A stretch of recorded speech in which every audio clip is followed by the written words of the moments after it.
Hi everyone, so welcome back to my channel Mathematic Girls 43226. Today is the continuity of the last video. So the last video was on NCERT explanation line by line. We were doing that in the last class of class 8, first chapter.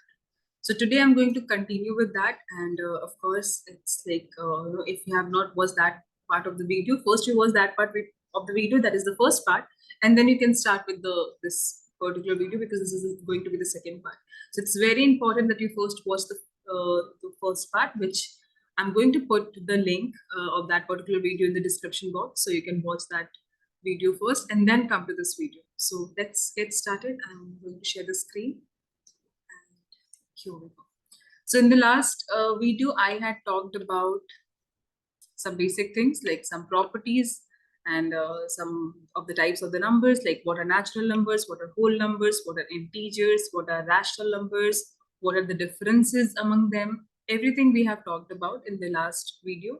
So I'm not going to talk about those things right now. So you just watch that video. Like that is very important. And then we had started with the properties of rational numbers. So first we had talked about closure property for whole numbers. So why am I saying whole number is also coming under rational number? Because remember that whole numbers are also a rational number. We can say that. But all rational numbers are whole numbers. That is not fixed. Okay. So we had talked about closure property. We had talked about commutative property also. So detailed explanation is there in that video. So make sure you just watch that first. So today we are going to start with the associative property, and today we'll finish it. Okay, so this is going to be the second part of the video and we'll just finish it here only. Okay. So as you can see, associative, right? In associative property, it's just, we talk about more than two numbers, right? In commutative, we were talking about two numbers and we were just commuting it, like a into b same as b into a. A plus b same as b plus a. A minus b is not same as b minus a. A divided by b is not same as b divided by a. Here we'll talk about more than two, right? So it says whole numbers. For whole numbers, we are talking first. Recall the associativity of four operations for whole numbers through this table. So for addition, addition is associative, yes. For example, if you're adding 2 plus 3 plus 5, so if you add 2 plus 3 first, what is the answer? 5. And then add 5 with the 5, the answer is 10. But if you add 3 plus 5 first, which is 8, and then adding that 8 with the 2, you will still get 10 only. And that is called associative property. So that is why addition is associative. Now, subtraction is not associative. Very obvious. If you take the same number, for example, 2 minus 3 minus 5. And then here, 2 minus 3 minus 5. So if you solve this, 2 minus 3 will be minus 1. And minus 1 minus 5 will be minus 6. But if you solve this, it will become 3 minus 5, which is minus 2. And this is 2 already. So 2 minus minus 2, that means it will become plus. So which is 4. So of course, minus 6 is not equal to 4. That is why, of course, it is not associative. Multiplication, of course, it will be associative like addition. So if you multiply these three numbers in any order, if you multiply this first and then multiply with this, you'll get the same answer. If you multiply this first and multiply with this one. So multiplication is associative. For any numbers, here also it is correct, here also it is correct. So for any three whole numbers, we can generalize this. A, B, and C, A times B times C. Or you can just read it in a little different way. Okay, A times B times C will be same as A times B times C. Division is not associative, of course not. If you take, for example, 10 divided by 5 and then divided by 2, right? So you are solving, let's say 5 divided by 2 first. So what is the answer? It will be 2.5 and then 2.5 is here. So 10 divided by 2.5, you'll get an answer 4. How? I'm not explaining right now. It's just, it will not be same right now. You can understand in that way. So 10 divided by 5 if you do, and then divided by 2, which is of course 2. 2 divided by 2 is 1. So is 1 same as this? Of course not, because here you will not get 1. So that is why division is not associated. Now the next one is fill in this table and verify the remarks given in the last column. Check for yourself the associativity of different operations for natural numbers. Okay, so they're just asking you that you can check for the natural numbers. Same, all writing all the operators. Now it's integers. We are going to check for the integers. So for integers, addition is associative. Yes, it will be associative because whatever you will solve it on the LHS, that means the left hand side in the other order. And if you solve it the same thing on the RHS by changing the order, then you'll get the same answer. So that is why for any three integers, we can say that A plus B plus C will be same as A plus B plus C. But subtraction is not associative even for integers, right? Clearly, you can see that 7 minus 3 will be 4 and 5 minus 4 will be 1. But here, 5 minus 7 will be minus 2 and minus 3 will be minus 5. They are not same. Similarly, multiplication is also going to be associative. If you multiply here these two numbers first and then with 5, you'll get the same answer if you multiply these two first and this with the minus 8. So that is why we can say for integers A, B and C, A times B times C will be same as A times B times C. And similarly, for division, it will not be associative. So you can understand here that in a commutative property, we were just swapping it. For 2 times 3 will be same as 3 times 2. Here, we are just taking more than two numbers and we are changing the order of doing the or applying the operators, the calculation. Okay. Next, for the rational numbers, it will be for sum, addition, and of course, it will be true. So you can see directly here, we find that addition is associative for rational numbers. Now here, this is an example game, okay?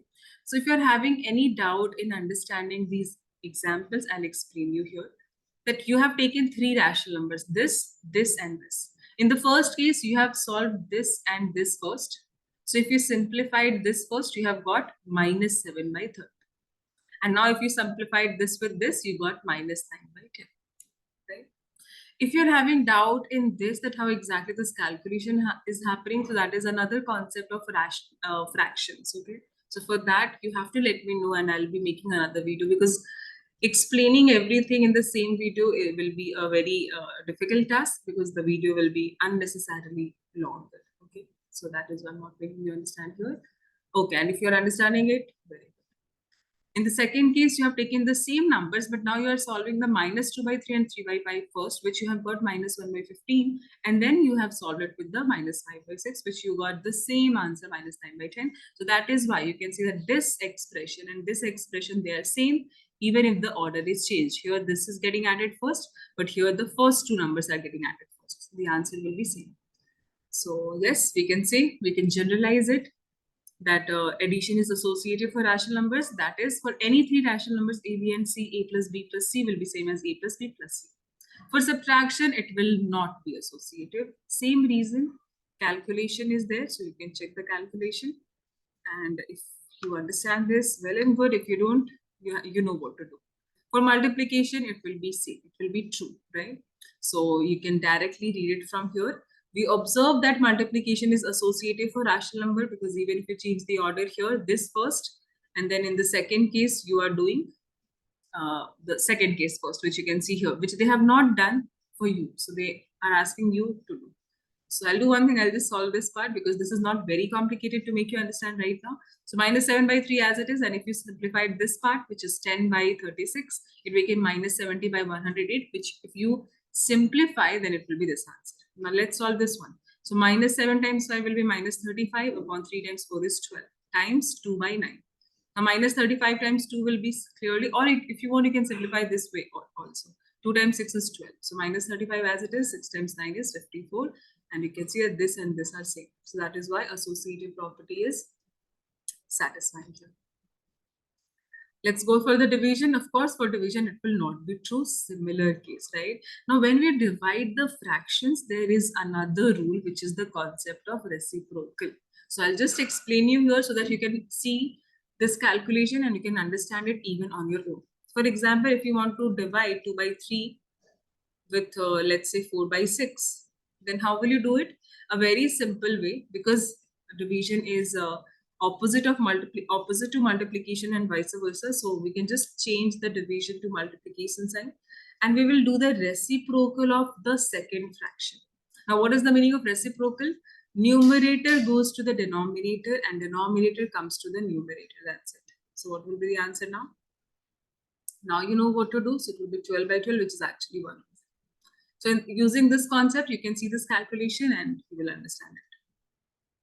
Now we have a question given. We have to just tell whether it is true or not. So complete the following table. Numbers are mentioned: rational numbers, integers, whole numbers, natural numbers. We have to check associative property, right? So for addition, rational number, yes. For subtraction, no. For multiplication, yes. For division, they have already given.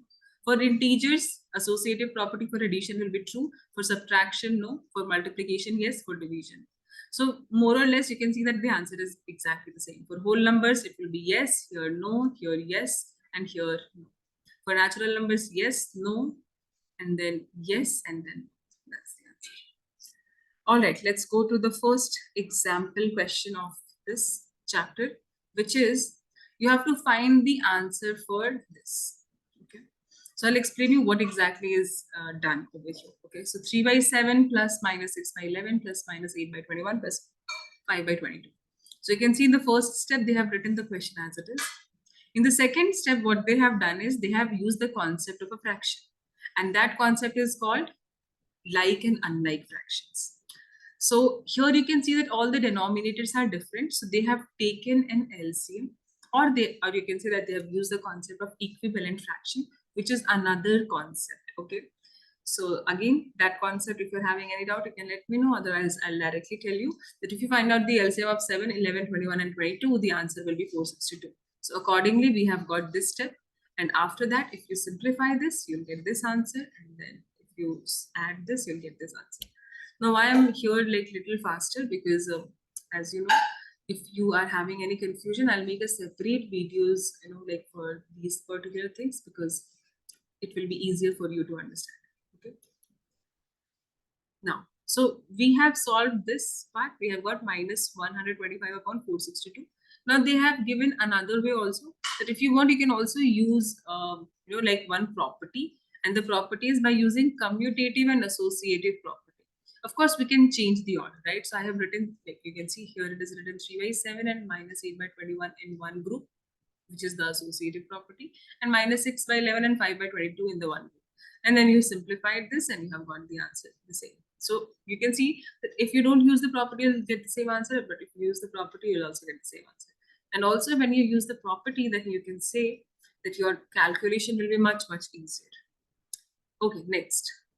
We have to simplify this. So here you can use the property, or you can also just simply simplify this. So you can see minus 4 by 5 times 3 by 7 is written together, and this is written together. Right? So this will become 12 minus 12 upon 35, and this is minus 35 upon 24 they have written. How they have got this minus 35 upon 24? By simplifying it. So let's do it. 3 times 5 is 15, 3 times 3 is 9. 2 times 7 is 14, 2 times 8 is 16, and that's how they got it. 5 times minus 7 is minus 35, and 8 times 3 is 24. And then they simplified this also, and they got the answer 1 by 2. Now, by using the commutative and associative property, you will get the same answer. Okay, now another property, the rule of 0. So 0 is actually, like 0 represents nothing, but 0 has a major, like a role in our life. So that is what we are going to discuss here, that the rule of 0. So if you add 0 to any number, you'll get the same number. For example, you can see here, that if you add 0 to 2, you'll get 2 back. If you add 0 to minus 5, you'll get minus 5 back. If you add 0 to minus 2 by 7, you'll get minus 2 by 7 back, right? This is actually called an identity property. Okay. Why is it called an identity property? Because the main number is 2, and 0, because of the 0 is not letting 2 lose its identity. So 2 is remain the same, like 2 remains the same. That is why 0 is called this property is called an identity property, because 0 is playing that role of not letting 2, just went away its identity, I can say. So you have done such additions earlier also. Do a few more such additions. What you observe, you'll find that when you add 0 to a whole number, the sum is again that same whole number. The same thing that I said. This happens for integers and rational numbers also. So you can notice that this is a plus 0, you will get a only. If you write on a plus 0 or 0 plus a, it will be the same thing. Same thing here, where B is an integer, B is a whole number, A is a whole number, A is a natural number, is a rational number. Same. 0 is called the identity for the addition of rational numbers. It is the additive identity for integers and whole numbers as well.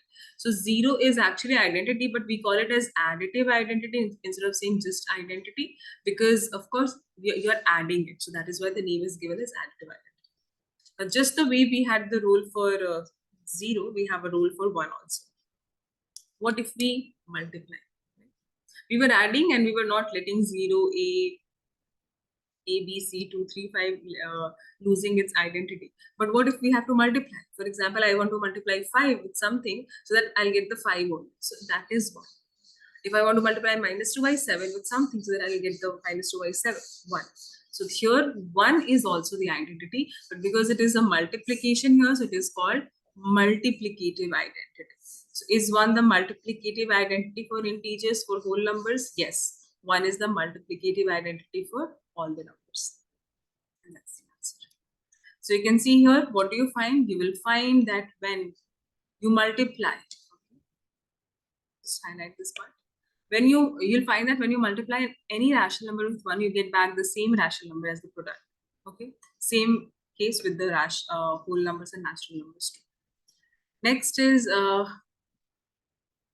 it says negative of a number. Here they have given one think, discuss and write, that if a property holds for rational numbers, will it also hold for integers, for whole numbers? Which will not?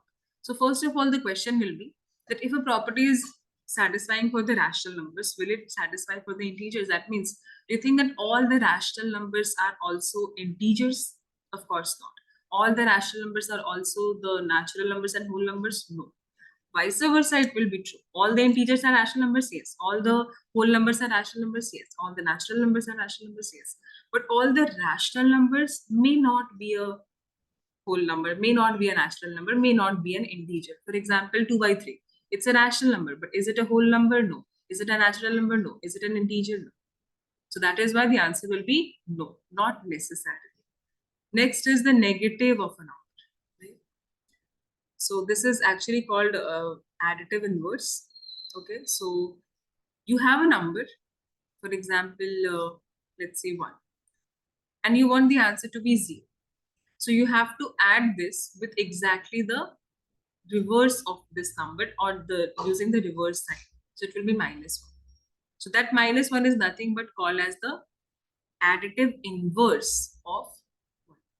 That's it. So while studying integers, you may have come across negative numbers. Of course, I hope you are aware of the negative numbers. What is the negative of 1? It's minus 1. Why? Because 1 in plus minus 1 will be 0. So what will be the negative of minus 1? So negative of minus 1 will be another negative, which will become 1. So it will be 1. Also, if you can notice that this is also called the negative or the additive inverse. So some people also call it as negative inverse and some call it as additive inverse. Okay. So in general, you can say that for any integer a, we have a plus minus a, or minus a plus a will be always 0, where of course minus a is the negative of minus a and minus a is the negative of a. So same for the rational numbers. You can see that if you're having this number, you just take the negative of this, you'll get 0. Right? All right, so this was the concept of the additive inverse. Now the reciprocal, which I have already explained that what is the meaning of reciprocal. We just shift the numerator to denominator and denominator to numerator. Okay. Next. So 21 by 8, 8 by 21 reciprocal will be 21 by 8 because their product will be 1. So if you are having any number and if you multiply with its reciprocal, the result will always be 1. So here also you can see that it will be 1 only, 1, 1, 1. So that is called reciprocal, or we also call reciprocal as the multiplicative inverse. Okay.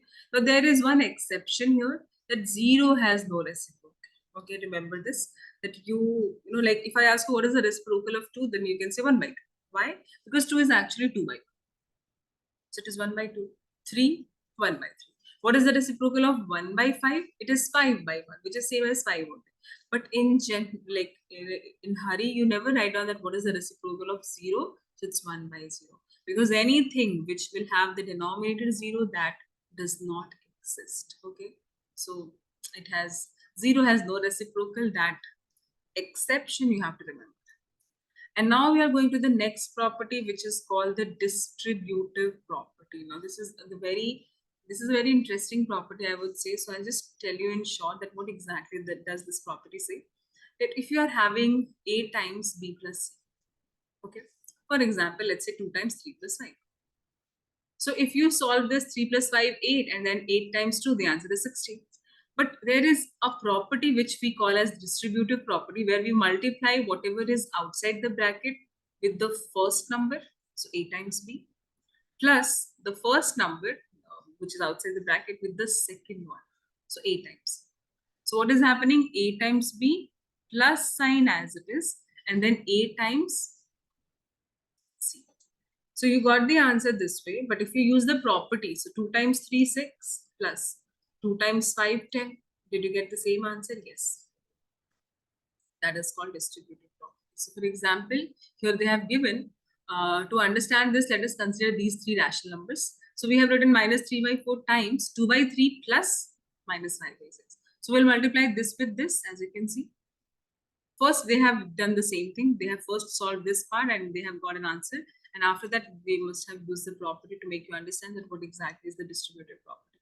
So see, in the second case, they have used it. They have multiplied minus 3 by 4 with 2 by 3 in this step, as you can see. And then minus 3 by 4 with the minus 5 by 6. And then they simplified it and they got the same answer here also. Okay. So here the question says, find using distributivity, right? That means they're saying that you have to find out the answer for these questions using the distributive property. Now here you can't solve this like directly, that 7 by 5 with minus 3 by 12 and then 7 by 5 with 5 by 12. So I think here they have given you the second step, so you can directly figure out the answer. Okay, because 7 by 5 into minus 3 by, it's like the question is something like this: 7 by 5 and then times minus 3 by 12 plus 5 by 12. This is actually the first step. They have already given you the second step. So after this, you just have to simplify this and get the answer. 7 times minus 3 is minus 21 upon 12 times 5 is 60 plus 35 upon 60, and you have to simplify this. That's it. Next is, we have the questions given, right? The additive inverse. You know that additive inverse is exactly the, just change the sign. So minus 7 by 19, additive inverse will be 7 by 19. 21 by 112, the additive inverse will be minus 21 by 112. That's the additive inverse. If it will be multiplicative inverse, then the answer will be 19 by minus 7. Okay, it will be 112 by 21. Okay. Next question is saying, verify that minus x is same as these numbers. Yes, it will be same. Why? Because you have to verify this. X is this. So according to the question, you have to check this. Minus and then 13 by 70. Now you know that minus into minus is plus, right? So that will be directly 13 by 70. Here, what exactly they have done, I'll show you. Otherwise, you can directly use this particular step that I explained. So this is the second way. The first way they have given that they have written x is equal to this, and then they have written the additive inverse of that. And then they added it and they got the answer 0. So that is why they have written that. Of course, it shows that because if you are adding this and this, you are getting the answer 0. That means they are additive inverse of each other. And that's how they proved it. But I would suggest you to use the second method, which is the best method and the straightforward method too. So that's the answer. Similarly, you can do the second question as well. And then in the next question, it says find the answer for this. So you can see that there are different properties which are used. First is the commutative property, which is being used here. So you can see 2 by minus 5 into minus 3 by 7, minus 1 by 40, minus this. What they have done, let's see. So my 2 by 5 into minus 3 by 7 as it is. Here what they have done, they have used the commutative property by just writing this part first, which is minus 3 by 7 times 3 by 5, and then minus 1 by 40. And after that, they simplified this. Here they have simplified this part. And after this, they have used the distributive property, where what they have done is they have written the common part, that is minus 3 by 7 outside, if you notice, and this in the bracket. So it is like you are in this step and you are going back to the previous step. That is what they have done here. Okay, and after that they simplified and they got this answer. Now, of course, I'm not going to discuss the exercise question because that should be another video. Also, if you want the answers of any particular exercise, anything, you can let me know. You can also subscribe to my Instagram channel, and there I'll be uploading all the answers for all the questions that you guys will ask. So yeah, that will be specifically for all the subscribers. Okay. Now the next concept, we have the representation of rational numbers on the number line. So first, natural numbers, of course, these are natural numbers starting from 1 going till infinity. Whole numbers starting from 0 going till infinity. Integers, from 0, positive numbers, left side, negative numbers. So the line extends indefinitely only to the right side of 1. In the case of whole numbers, the line extends indefinitely to the right, but from 0. And there are no numbers to the left of 0 for whole numbers. But for integers, the line extends indefinitely on both the sides. So do you see any numbers between -1, 0? No, of course not, because we're talking about integers. But this, the rational numbers, you can see that the line extends indefinitely on both the sides. But can you see numbers between -1, 0? Yes, we can see numbers, and those numbers are called nothing but the rational numbers. Okay. Now, there is a very nice way of representing these rational numbers on the number line. So instead of making you understand here, I'm just going to make you understand that how do we mark the rational numbers on the number line using my whiteboard. Okay, I'll do one thing. I'll take all these questions only and I'll make you understand. So for example, here the question is, we have to represent, let's say this one. Okay. So suppose the question is that where is 4 by 3 on the number line, where is 5 by 3, where is 6 by 3, 7 by 3. So let's do that. I can take some other examples as well. So for that I'm sharing.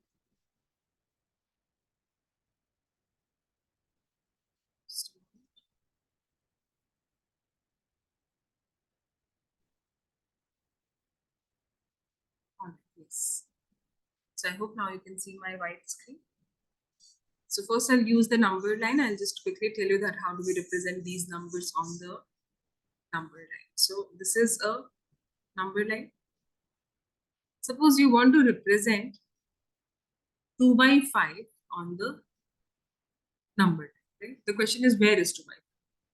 So first you'll write down 0 and you'll write down 1. Let me tell you that here you should have a proper, concept of, you should have a very nice, catch over the concepts of the fractions. Then it will be much easier for you. It is actually an improper fraction. An improper fraction always lies between 0 and 1. So you want to check where is 2 by 5. So you'll check first what is the denominator 5. So between 0 and 1, you will make 5 equal parts. 1, 2, 3, 4 and 5, right? So the first is now actually representing in with reference to this 2 by 5, the first is representing 0 by 5. Okay. The next one is representing 1 by 5. The next one is representing 2 by 5, which is our required answer. The next is 3 by 5, then it's 4 by 5, and then 5 by 5 is nothing but 4. So that's how you can represent all these rational numbers on the number line. So that is it for today. I hope you understood every single thing. And we'll start with the next chapter in the next video. So all I can say is thank you so much for watching the video till the end. I'll meet you super soon in my next video.